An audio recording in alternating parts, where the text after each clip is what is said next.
ఏకాదశుల్లో ఆషాఢ శుక్ల ఏకాదశిని తొలి ఏకాదశిగా పరిగణిస్తారు. పూర్వకాలంలో ఈ రోజునే సంవత్సరం ఆరంభంగా పరిగణించేవారు.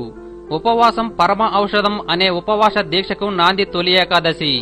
ఆషాఢ మాసము శుక్లపక్ష ఏకాదశి నాడు విష్ణుమూర్తి పాలకడలపై యోగ నిద్రలోకి వెళ్లే సందర్భాన్ని తొలి ఏకాదశిగా పరిగణిస్తారు.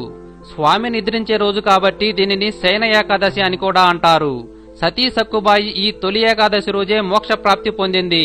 తొలి ఏకాదశి రోజంతా ఉపవాసం ఉండి రాత్రికి జాగారం చేసి మర్నాడు అంటే ద్వాదశి రోజు ఉదయం విష్ణుమూర్తిని పూజించి తీర్థ ప్రసాదాలు స్వీకరించి ఆ తర్వాత భోజనం చేస్తే జన్మజన్మల పాపాలు ప్రక్షాళన అవుతాయని ప్రజల నమ్మకం. రైతులు ఆ రోజు జొన్నలు బెల్లంతో పేలపిండి తయారు చేసి తింటారు. తొలి ఏకాదశి రోజు పేలపిండి తినటం ఆచారంగా వస్తుంది. పేలపిండి తొలి ఏకాదశి రోజు ప్రసాదం లాంటిది. ఈ పేలపిండి ఆరోగ్యానికి చాలా మంచిదని, ఈ సీజన్లో వ్యాధులు రాకుండా వ్యాధి నిరోధక శక్తిని పెంచుతుందని అనుభవజ్ఞులు చెప్తున్నారు. ఈ తొలి ఏకాదశి అంటే విష్ణుమూర్తి యోగ నిద్రలోకి వెళ్లే సమయం. అంటే భూమిపై రాత్రి సమయాలు పెరుగుతాయని చెప్పటానికి సూచన. అంటే ప్రజలలో నిద్రా సమయాలు పెరుగుతాయన్నమాట. ఈ సమయంలో ప్రజలలో బద్ధకం ఏర్పడకుండా ఏకాదశి అంటే 11.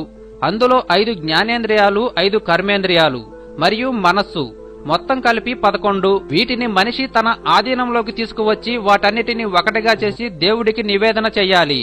దీనివల్ల సహజంగా వచ్చే బద్ధకం దూరం అయ్యి రోగాలు దరిచేరకుండా ఉంటాయి. నిగ్రహం పెరుగుతుంది. ఈ వీడియో మీకు నచ్చితే లైక్ మరియు షేర్ చేయండి. ఇలాంటి మరికొన్ని వీడియో